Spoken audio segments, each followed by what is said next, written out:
રામકથાના આયોજન મુદ્દે જિલ્લા પ્રશાસને જાહેરનામું પ્રસિદ્ધ કરી દીધું હતું, જ્યારે માહિતી આયોગ કમિશનરના ચુકાદા બાબતે 1 મહિના ઉપરાંતનો સમય વીતી ગયો છતાં શુકલતીર્થના જાહેર રહેણાંક વિસ્તારમાંથી રેતીના વાહનોની અવરજવર સંબંધી જાહેરનામું પ્રસિદ્ધ કરવામાં વિલંબ કેમ થઈ રહ્યો છે તે પ્રશ્ન આમ જનતામાં ચર્ચાઈ રહ્યો છે। ભરૂચ તાલુકાના શુકલતીર્થ ગામે રેતી ખનન મુદ્દે રેતીના વાહનોની અવરજવર માટે સમયાંતરે વિવાદો અને ઘર્ષણના પ્રશ્નો બનતા રહે છે। જવાબદાર પ્રશાસન અંગત રસ નહીં લેતા નાગરિકો વાહન રોકવા મજબૂર બની કાયદો હાથમાં લે છે। તે વચ્ચે વિવિધ ગતિવિધિઓ તેજ બની રહી છે, જે ક્યારેક સંઘર્ષનું કારણ બની શકે છે।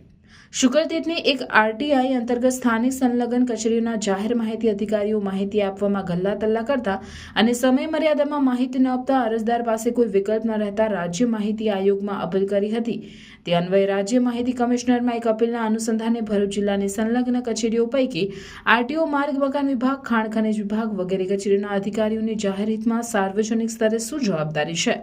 તેનું ભાન કરાવતા એક મહત્વનો ચુકાદો આપ્યો છે, જેમાં શુકલતીર્થ રેતીના લીઝમાં અવરજવર કરતા વાહનો ક્યાંથી પસાર કરવા તે અંગે જાહેરનામું પ્રસિદ્ધ થયું, તેનું કોઈ નિર્દેશ મુજબ પાલન કરાતું ન હોય। શુકલતીર્થના આરટીઆઈ એક્ટિવિસ્ટે સંલગ્ન કચેરીઓમાંથી જાહેર માહિતી અધિકારીઓ પાસેથી માહિતી મંગાવવામાં આવેલ, તેમાં રાજ્ય માહિતી આયોગ સુનાવણી થતા જવાબદાર અધિકારીઓ કચેરીઓને માહિતી સાથે તાકીદે યોગ્ય કાર્યવાહી કરવા જણાવ્યું છે। રેતીની લીઝની ગ્રાન્ટમાંથી જે રસ્તો હોલિડે હોમ તરફ બનાવેલ તેના પરથી વાહનો નહીં કાઢતા ગામના રહેણાંક અને શૈક્ષણિક સંકુલો પાસેથી પસાર કરવામાં આવતા હતા। તે વિવાદ ઘણા સમયથી વકર્યો હતો।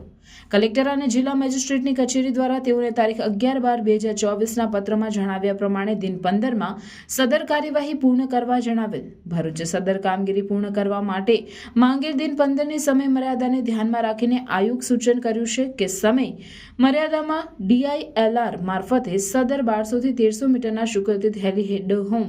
વાળા રોડની બંને બાજુ તાત્કાલિક જમીનની માપણી કરાવવી। જો દબાણ થયેલ છે તે માલુમ પડે તો નિયમ અનુસાર દબાણ દૂર કરાવીને હોલિડે હોમવાળો રોડ પહોળો કરાવવો જરૂરી હોય તો સદર કામનું આયોજન કરી ત્વરિત પૂર્ણ કરી જાહેર રસ્તાઓ પર ગેરકાયદેસર રીતે મૂકવામાં આવેલ